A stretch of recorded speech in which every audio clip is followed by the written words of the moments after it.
Dragon Ball Super and its triumphant return is insane and breaking the internet, and in today's video I will tell you everything about this incredible return. So without further delay, let's go. The return of Dragon Ball Super is something that the entire fandom has been waiting for with feverish anticipation since the end of the superhero saga in the manga. After the end of Volume 24 with the special chapter focused on Goten and Trunks, a one-shot that served as an epilogue to the saga and a prequel to what is to come, the tension in the air is almost palpable. Fans know that something gigantic is coming, something that was quietly planted back then during the Tournament of Power, but that is now about to blossom in a new arc where the main villain will be none other than Black Frieza, a transcendental version of the classic enemy, now elevated to a new level.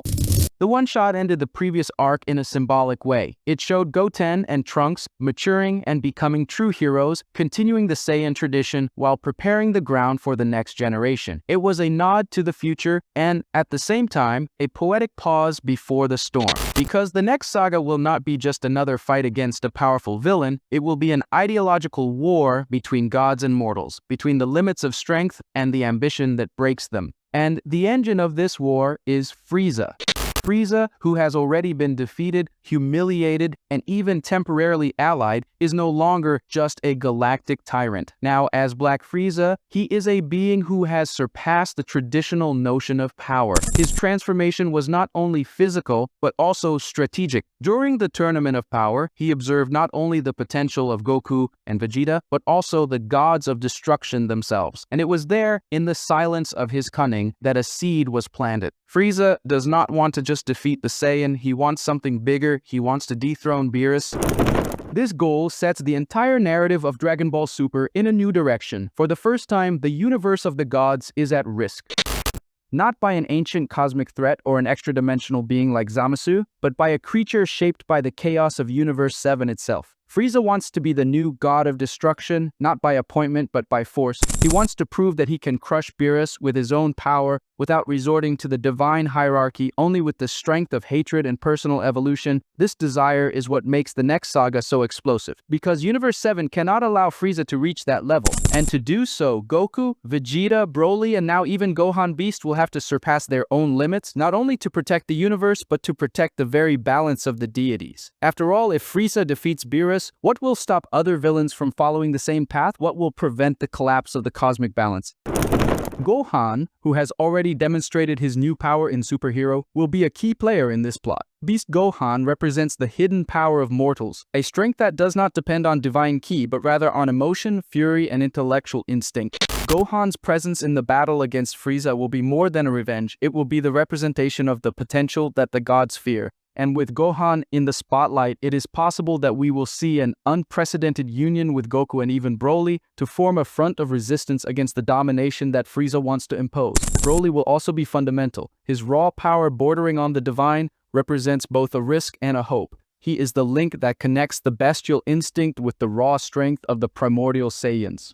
In a confrontation where Frieza has already learned to control and improve his own body on an almost divine scale, Broly will be the impact piece, the energy cannon that can turn the tide. But his emotional control will be tested like never before, and his evolution could follow an even more bestial path, perhaps even heading towards something like Super Saiyan 4, awakened by pure trauma and rage when confronting Frieza, his father's murderer. Vegeta, on the other hand, bears the moral responsibility. He is not just a warrior now, he is a disciple of Hakai. He represents the other side of the divine coin, and he will not stand for Frieza corrupting this sacred power. His training with Beerus has prepared him for this moment. He is the shield between Frieza and the downfall of the gods, and if he has to sacrifice everything to stop the villain, Vegeta will do so without hesitation. Perhaps he will even be the first to confront Frieza, not with the hope of victory, but as a gesture of honor, of Saiyan pride. And what about Goku? His ultra instinct, although refined, is still based on neutrality. But faced with the threat that Frieza poses, he will have to go further. Goku may realize that the true perfection of instinct lies not in total detachment, but in integrating his emotions, his bonds, and his will to protect. He may reach a new stage, a more human but equally instinctive variation, a form that represents the balance between the warrior and the heart that guides him. The universe is about to be rewritten, and at the center of it all is the final clash between Frieza and Beerus. It won't just be a power struggle, but a struggle of ideology. Beerus, who has always maintained superiority by divine right, will see his throne threatened by a creature that has emerged from the deepest abyss of evil. Will Beerus accept the challenge, or will Goku and the others have to act before this confrontation happens and destroys the entire cosmos? The return of Dragon Ball Super won't just be the beginning of a new saga, it will be the redefinition of what it means to be strong in this universe. With the manga ending Volume 24 in a symbolic and peaceful way, everything is perfectly positioned for the explosion that will be Volume 25. The wait is over. Black Frieza is returning, and he doesn't want revenge. He wants dominion. He wants to become the next god of destruction, and maybe, just maybe, something even greater. With the end of the superhero saga, many fans have wondered what happened during the approximately 2-year time skip that separates the events of the Granola saga and the new status quo presented. Although the manga has yet to directly explore the fruits of this period, everything indicates that both Goku and Vegeta did not remain stagnant. On the contrary, this silent interval was probably used by the two warriors to intensify their training and deepen their divine transformations, preparing the ground for the inevitable confrontation against Black Frieza. This expectation is supported by several narrative clues. During the fight against Gas, Goku demonstrated that he was already beginning to master Ultra Instinct better, exploring different nuances of the technique, such as adapting the state to his own personality. Vegeta, on the other hand, when adopting Ultra Ego, made it clear that he was still learning how to use it effectively. It would be logical to assume that both spent the next 2 years silently improving these forms, especially after realizing that Frieza had reached a level superior to all of them with Black Frieza, something that deeply shocked them.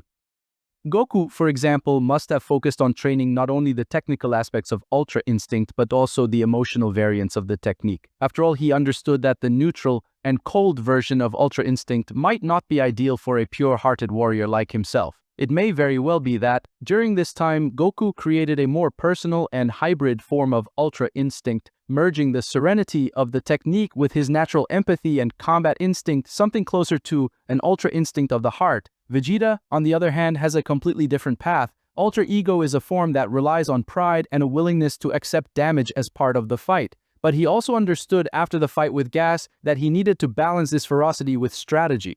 During these 2 years, it is possible that Vegeta developed a more refined form of Ultra Ego, less impulsive, more self-aware. Perhaps he even incorporated destructive techniques learned from Beerus, such as more controlled versions of Hawkeye, allowing him to use this power without self-destructing. Furthermore, the two began training with Whis and Beerus even more intensely, now aware that a new enemy had surpassed not only them, but possibly the gods themselves. This knowledge certainly served as motivation to raise the level of their powers even further. They are not only training to win, they are training to restore universal balance, preventing Frieza from becoming an out-of-control entity with no moral or cosmic limits. Another important factor is Broly's presence on Beerus's planet. The coexistence of the three Saiyans during this time may also have influenced their individual progress. Broly, being an uncontrolled and brute force, served as a constant combat parameter for Goku and Vegeta. It can be assumed that they used Broly as a training opponent, a constant threat that requires control, adaptation, and full mastery of his advanced forms. Training alongside Broly may have accelerated the evolution of both even further. On the other hand, Frieza himself may also have prepared himself. His 10-year training in a dilated time dimension resulted in the emergence of his black form, and there is no guarantee that he stopped there. During this time skip, Frieza may have continued to expand his power and influence, reorganizing his army and seeking ways to reach even higher levels. The next encounter between him, Goku, and Vegeta will not be a simple rematch. It will be a demonstration of the results of years of silent preparation on both sides. Everything points to an inevitable reunion in which the new versions of Ultra Instinct and Ultra Ego will finally be tested against the threat that has risen in the void of the universe. Goku and Vegeta are no longer the same warriors they once were. They have gone through losses, humiliations, and revelations that have forced them to mature. The confrontation against Black Frieza will be the moment where all this growth will be put to the test. It will be the validation of their distinct paths, instinct, and ego against an entity that represents the antithesis of natural evolution.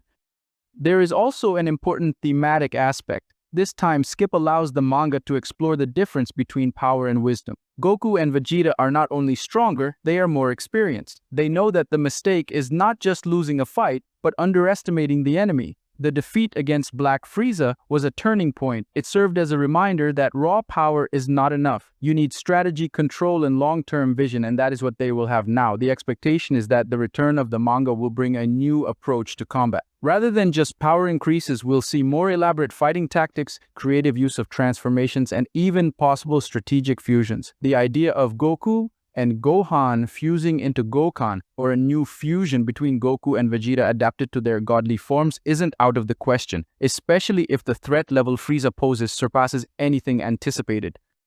With the time skip, the author gave the narrative time to breathe and prepare for a new type of conflict. It won't just be a saga of fighting, but a clash between philosophies of power. On one side, two warriors who represent opposite paths of overcoming. On the other, a tyrant who symbolizes absolute domination. This return of Dragon Ball Super won't just be a new arc. It will be the final clash between evolution and domination, between gods, heroes, and the monster who dares to dream bigger than everyone else. The Black Frieza saga has all the ingredients to be one of the craziest and most complete Dragon Ball Super sagas so far, if it can explore everything that was silently built during this transition period. The manga has matured enough to work with multiple cores simultaneously, and the return needs to reflect this richness. Goku and Vegeta with their refined divine transformations, Frieza as the new absolute threat, and the world now aware that the balance of the universe is in the hands of warriors who are no longer just fighters, but living legends. The tension of this reunion is not only about strength, but also about legacy and cosmic positioning.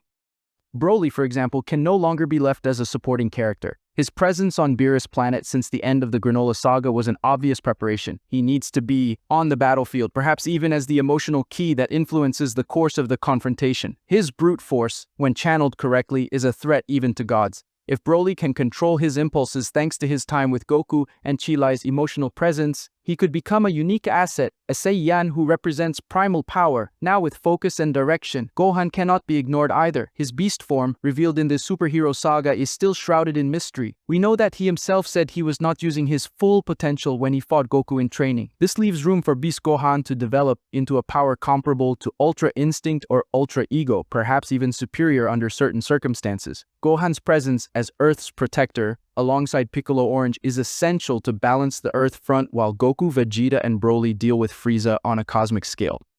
If the saga's script succeeds in intertwining these paths, Goku and Vegeta's search for divine overcoming, Broly's emotional awakening, and Gohan's growth as Earth's supreme warrior, we will have a saga with weight, rhythm, and depth that rivals the franchise's best moments. Black Frieza will not only be a villain, but the catalyst for a new era in Dragon Ball. And that's exactly what fans are expecting. Not only epic fights, but a universe that evolves with its characters. But comment on what you thought of all this, and don't forget to like. Thank you very much for all your support, and see you next time.